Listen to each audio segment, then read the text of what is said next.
This is some material that's left over from the interview with Conspiracy Catz, where he really started interviewing me, so I felt it didn't fit in. But for completion's sake, I'm going to put it up here anyway. So if it interests you, feel free to watch it. Nice. So, look, do you have anything to do with like smart materials? Any research into that kind of stuff, or? I should have. I'm struggling to get research money at the moment. That's the standard problem of university professor. Not really university professor. We're called Fachhochschule, which is like the polytechnics used to be in the UK. Mm-hmm. So we're supposed to be more technical or more reality based and less blue skies. But they sold it to me as I could do some research, and so that's what I'm trying to do. My course is called biomaterial science. So it's unfortunately doesn't. It's an issue between German and English. There are a lot of these where German steals an English word and then misuses it. And in this case, it's so biomaterials in English mean really implant materials, and in German it is a little bit less clear what it means. So it could be bioderived.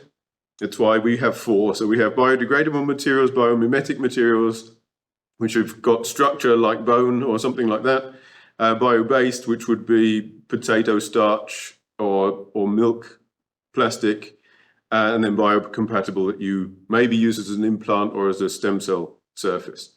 So that's the idea, that's the day job. My real research, my background is more in superhydrophobicity by accident and electrochemistry deliberately. So I did a PhD in clay, measuring clay and polymers with electrochemistry. Right. For English China clay, they've now INEOS, and then I went to Germany and did various things, but I then went into surface treatment with an engineering group. So I've moved around. I officially started in chemistry, but I worked for engineering in Germany, and then I went back to England and worked for a physicist and a chemist, and then an environmental scientist. So lots of different fields then. So I touch on a lot of things. I have to teach biotechnology. Is one of they just said when I arrived, like the first week, they said, "Oh, yeah, you got to teach this. Like it's coming up at the end of the week. You got to teach this class." And I was biotechnology. What does that mean? What is the content? Oh, you have to write that. We might have not informed you. The course just started. Like the whole degree just started. You have to just fill it with some content, but it's okay. You can put in whatever you like. I was like, but I don't know anything. I'm from chemistry. But so I have to do that. I still have that course. That's rewarding that though, like to come up with a whole course for students of that level yourself and to be able to guide where it goes. In some ways, yes. It's a little bit panicky because the weakness is that it doesn't connect very well with what other people teach. So we're having we're being reaccredited. The German universities are accredited. So we're trying in our bit in biomaterials, we're trying more to fix that problem, that the courses aren't linked together very well. I don't know. You must have had that at school. It's probably worse at school. I know my children do, where you say they have. My daughter had in physics parabolic curves when you shoot things. So I'm not sure what they're called in English, but yeah. So Motion.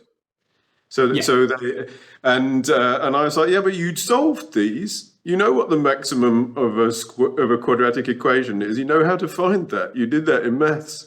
Because the question was, how high does the cannonball go? And you're like, but hang on, this is an easy question. You just convert it into maths and then you know how to do that. And it really, there's a barrier in the brain that says, no, we learned this in maths, can't use it in physics. And we have the same. Yeah. You bang on with that. Absolutely bang on with that. We get that all the time at school.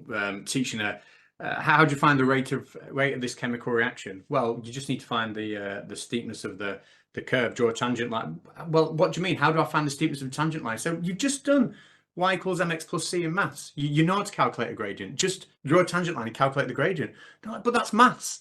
It's like, yes, it's the same flipping thing, you know. And you're right, they do compartmentalize things in the mind so often. You know, it's really interesting.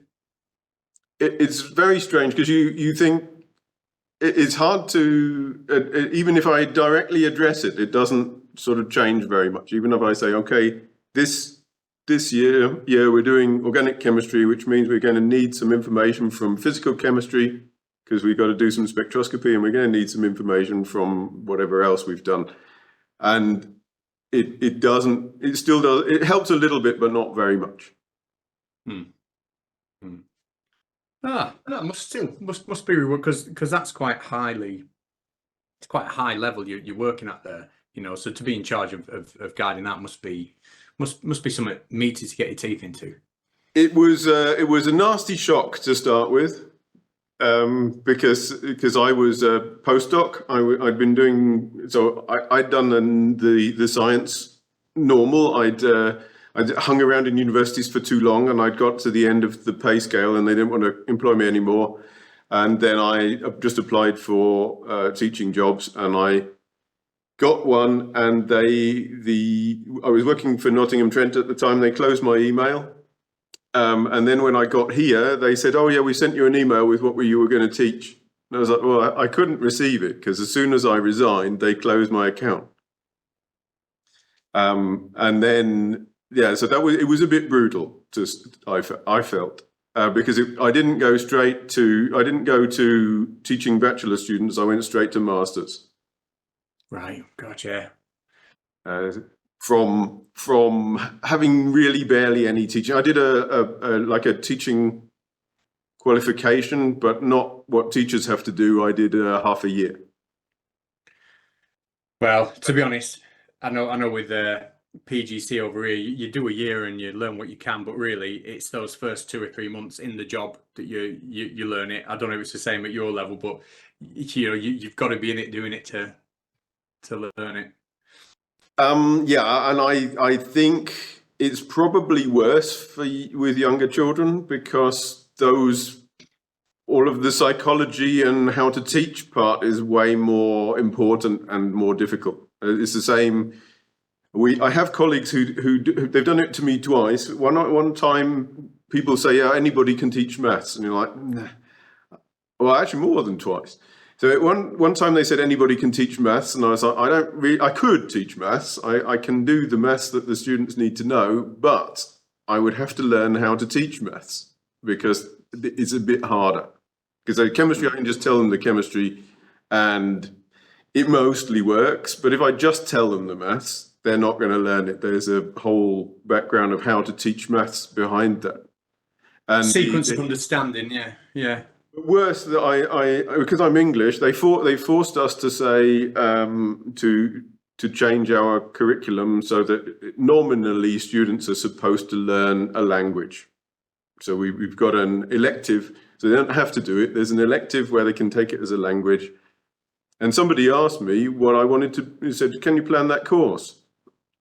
Because you speak English and German." And I was like, "No, I don't know how to teach languages. I've got no idea how that works at all. That's I wouldn't even know how to start with an adult who's trying to learn the language. I know what they need to know, but I don't know how to get it from in my head into theirs." Yeah.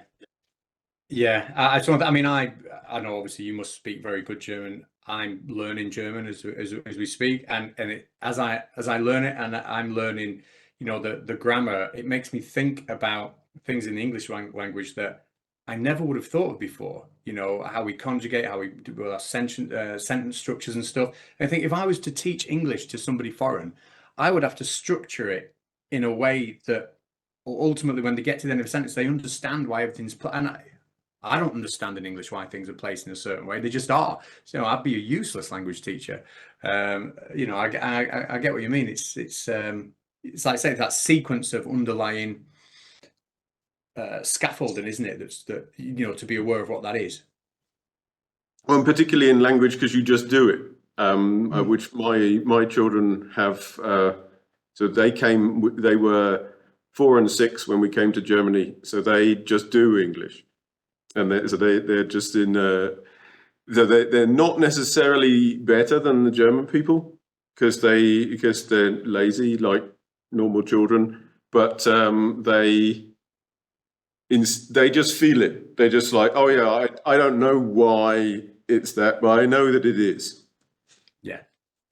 Yeah. And I'm also like that. I'm terrible at languages, really. I did it just with perseverance. It was the only way that I learned German. I'm actually naturally awful. How long did it take you? A year.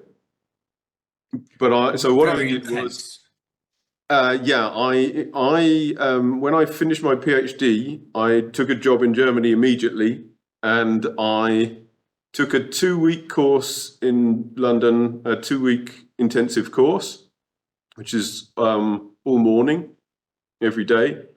And then I just lived there, and I was reasonably brutal. German's a bit difficult because people just speak to you in English.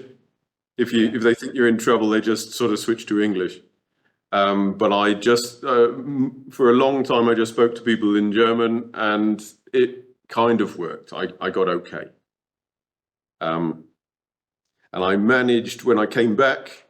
So I stayed there for a few years, and then went back to England, and then came back to this job, and they said I had to take C2, which is C1. C2 is nominally native speaker, like really bad native speaker, and C1 is something, I'm not sure what they call that, but pretty good.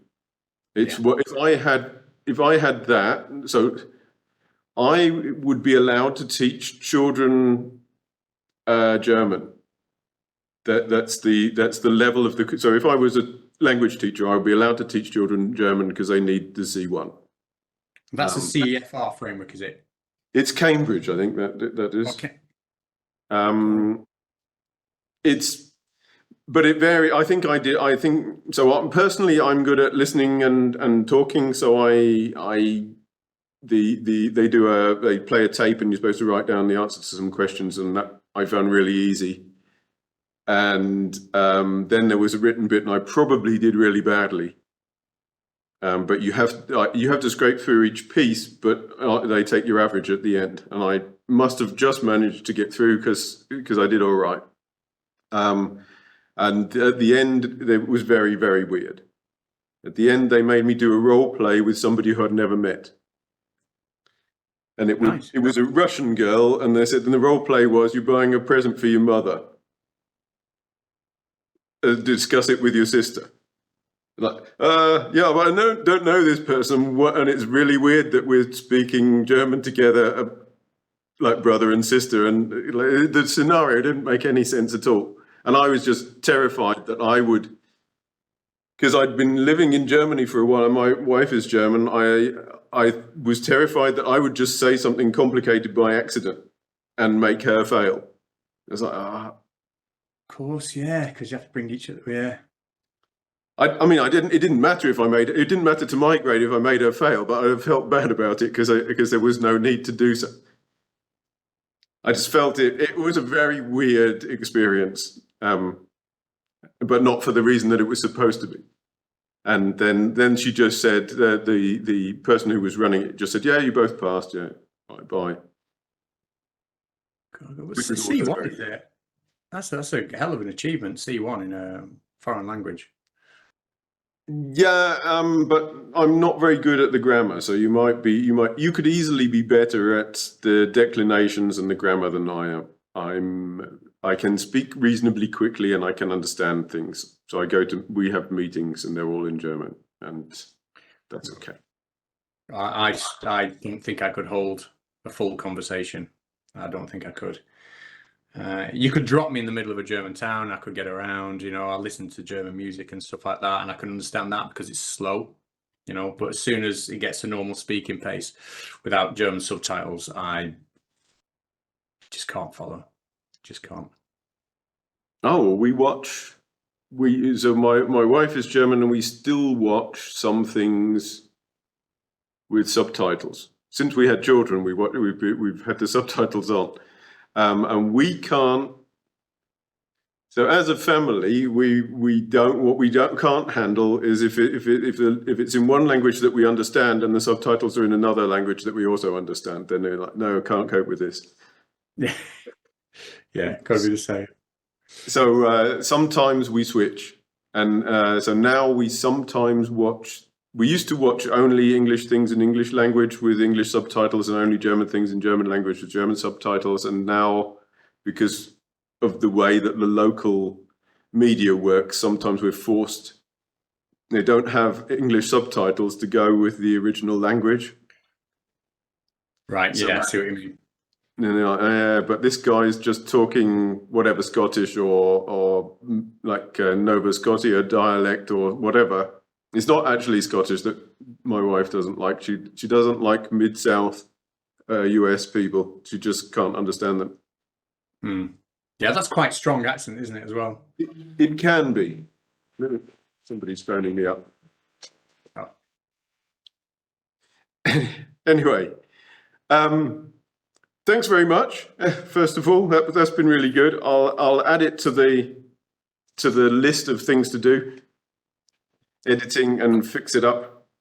Well, thanks for having us on. It's been great, and you know, I have watched you know, some of your videos, and obviously got you followed on Twitter now and stuff like that. So I really think what you're doing is great, and I just hope it carries on. You know, strength to strength and all that.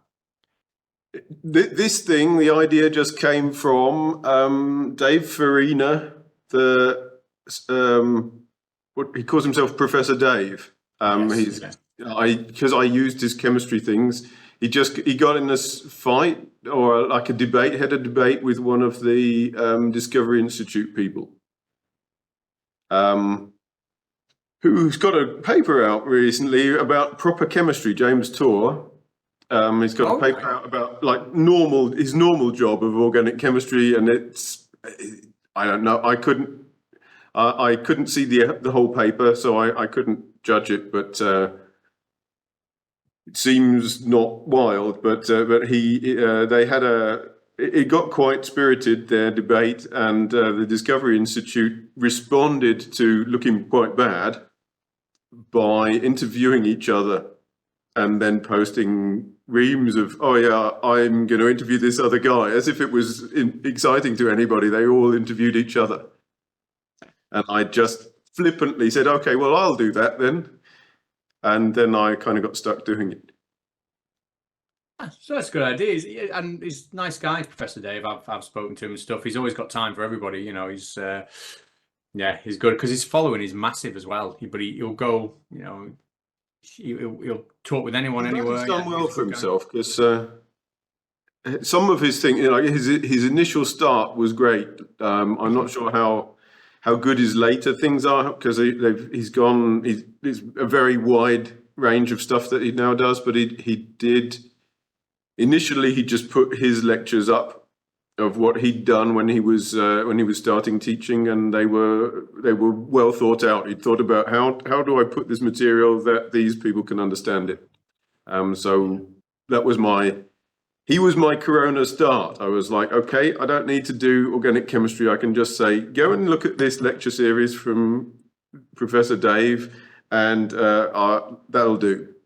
Because I can't make a better lecture series in like 5 minutes. That's just not going to happen. They're pretty good. Use them. Yeah. He has got a good standard. I've used him in the classroom, for, you know, shown his videos to kids in the past and stuff. He's very good. Breaks things down, like you say, really, really well. Yeah, and it's just that he's thought through how to bring it over. Which order is best. I often don't.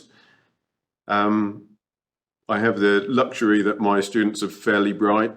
Is the subject.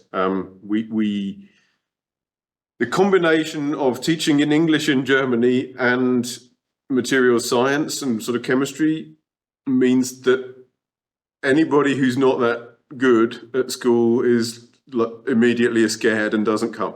And then we get nearly all of our students are really good at English, and most of them are pretty good, like compared to the rest of the some other courses, not all other courses, but our average is pretty good. So it's not that we've got better people, but our average is better.